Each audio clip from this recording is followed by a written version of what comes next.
Good morning. I'm Indah Camelia.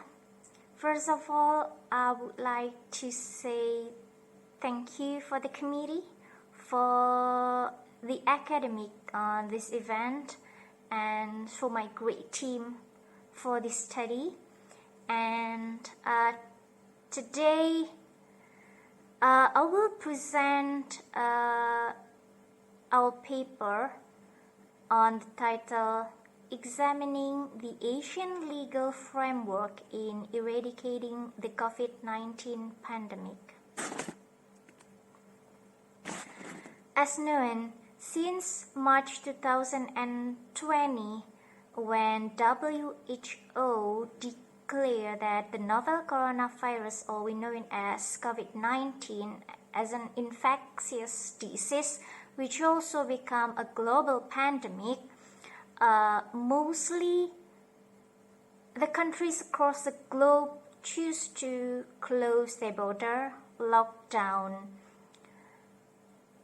travel ban, or other movement restriction to control the infectious disease.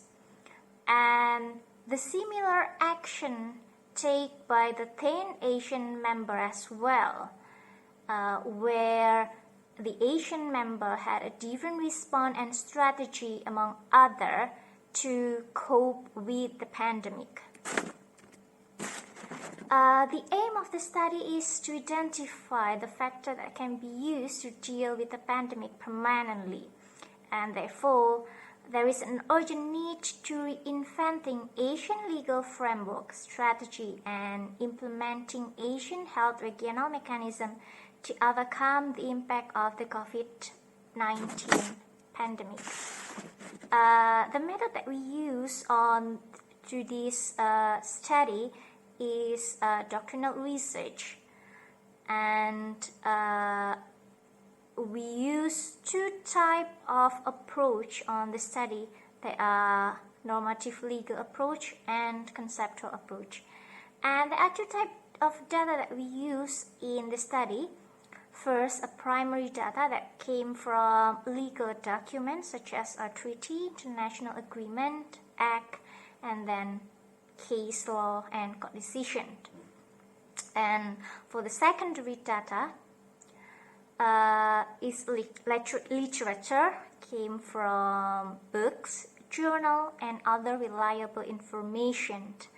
And particularly for secondary material, we don't have any restraint relating to the date, as long as it's relevant to the material that we use. However, the newest information takes precedence. And the paper divided into 6 subsections, result and discussion. And the first discussion, we talk about how the impact of COVID-19 pandemic for Asian economic in general. As you can see on the screen, we present two graphs, where the graph is about the comparison Asian economic growth before and during COVID-19 outbreak. The first graph, it shows the share similar common feature of the Asian countries that mostly it fast economic growth, and the data provided by Asian Development Bank. So as you can see, there are significant economic growth of 10 Asian members in 2019. In opposite, as you can see at the second graph, it's at the development of economic growth on 2020 during a COVID-19 outbreak, where Asian experiencing economic slowdown, and it's reflected on the GDP development plunged into negative point. and how Asian countries as individuals respond to the COVID-19 pandemic. There are two types of response of the COVID-19 pandemic by Asian as organization and Asian as individual countries of Asian member state. There are regional response and national measures. On the national level, three types of strategy took by Asian member countries: national lockdown, local lockdown, or massive rapid tests and social distancing campaign. On the other hand, on the regional basis, regional response also established by Asian as organization. As we know that Asian refer to a dominant regionalism in Southeast Asia. Therefore, Asian response as organization could be seen to describe how the 10 members deal with the outbreak. And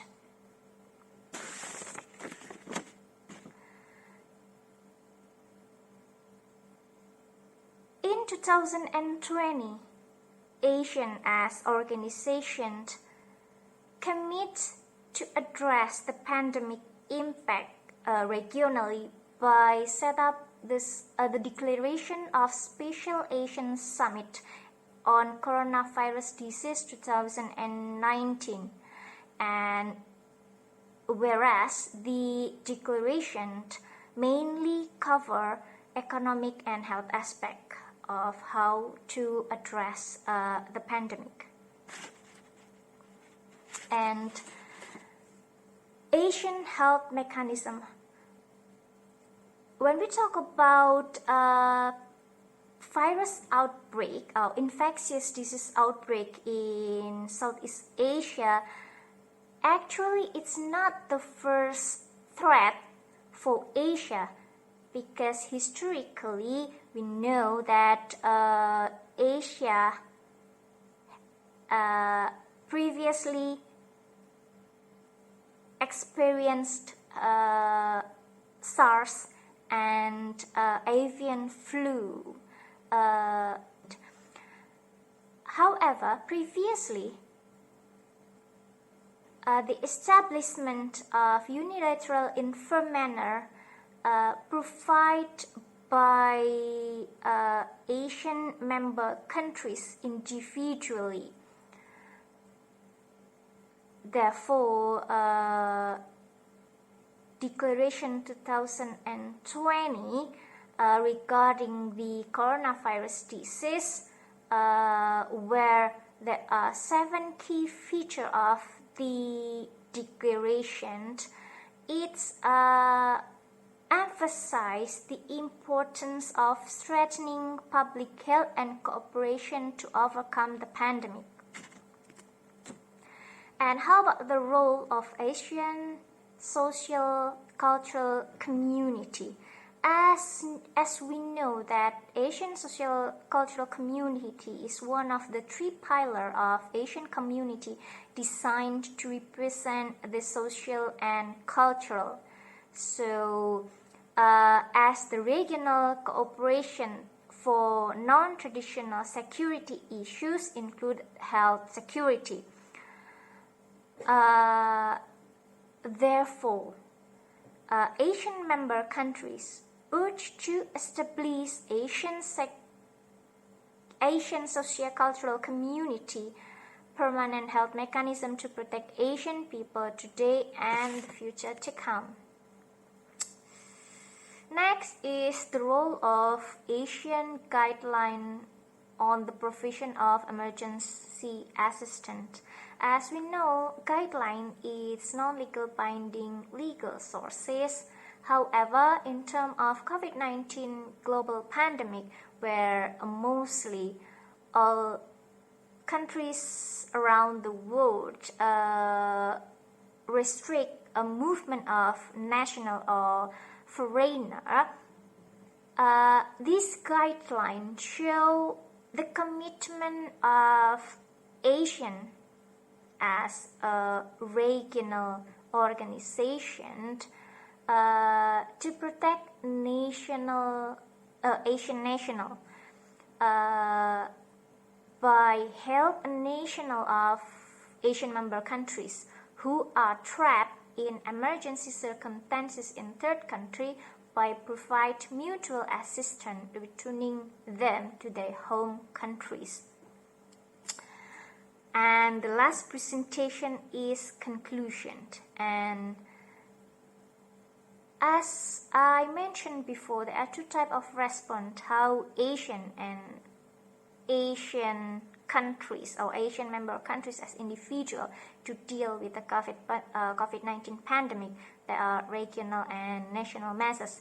And in terms to strengthening Asian socio-legal community as a regional health mechanism bodies, Asian member countries should create permanent mechanism for pandemics by providing a strategic plan, annual work plan, effective monitoring system, and quality assurance mechanism. That's the end of my presentation, and thank you very much.